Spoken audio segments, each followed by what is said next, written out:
கோடான கோடி கணக்கில் இருக்கிற காரணத்தினால இதெல்லாம் அதிசயம் என்று அவனுக்கு தெரியவில்லை. கொஞ்சம் சிந்திச்சு பாருங்க. இறைவன் 2 கண்களை நமக்கு தந்திருக்கிறான். இது என்ன கண்ணுங்கிறது என்ன? இத தராசில போட்டு எடுத்து நோண்டி நிறுத்து பாத்தீங்கன்னா ஒரு 50 கிராம் இருக்கு, அவ்வளவுதான். 50 கிராம் உள்ள நரம்பு பந்து தான் கண்ணு. நரம்பா சுத்தி இருக்கும், கோடிக்கணக்கான நரம்புகள் அதுல இருக்குது. அப்ப இந்த கண்ணுங்கிற ஒரு சின்ன இந்த பொருள் என்ன வேலை செய்யுது? ஒவ்வொரு மைக்ரோ செகண்ட்லயும் அது போட்டோ எடுத்து அனுப்பிக்கிட்டே இருக்குது. இப்ப நான் உங்களை பார்த்து பேசிக்கிட்டு இருக்கிறேன் என்று சொன்னால் கோடான கோடி பிலிம் வீடியோ ஓடிக்கிட்டே இருக்கிறது. இது அவளும் இங்க போய் ரெக்கார்ட் ஆகுது. எந்த விதமான கேசட் இல்லாம, பேட்டரி இல்லாம நான் உங்களை பார்க்கிறது பூரா ரெக்கார்ட் ஆகுது.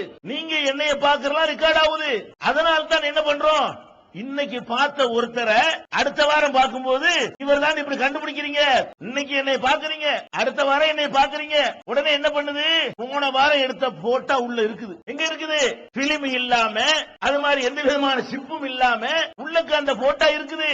இப்போ ஒரு போட்டோ எடுத்து ரெண்டையும் வச்சு கம்பேர் பண்ணி, ஓ இது அவர் தான். 25 வருஷத்துக்கு முந்தி ஒருத்தனை பார்த்து இருந்து இன்னைக்கு பார்த்தோம் என்று சொன்னால் அவன் இவன் தான் கண்டுபிடிச்சிடறமே. நீங்க இன்னாருடைய மகன் இன்னார் தானே அப்படின்னு கேட்கறீங்க. எப்படி கேட்டீங்க?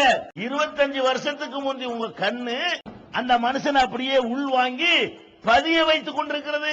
அப்ப 25 வருஷத்துல என்னவெல்லாம் மாற்றம் வந்திருக்குமோ அதெல்லாம் அப்படி கழிச்சு பாக்குது. 25 வருஷத்துக்கு முந்தி இப்படி இருந்தான் இந்த ஆளு, 25 வருஷத்துக்கு முந்தின படம் எப்படி இருக்கும்னு கம்ப்யூட்டர்ல போட்டு கண்டுபிடிக்கிறாங்களே, அந்த மாதிரி கண்டுபிடித்து என்ன பண்ணுது, இவர் தான் அப்துல் காதர், இதான் பாத்திமா சொல்லுதா இல்லையா?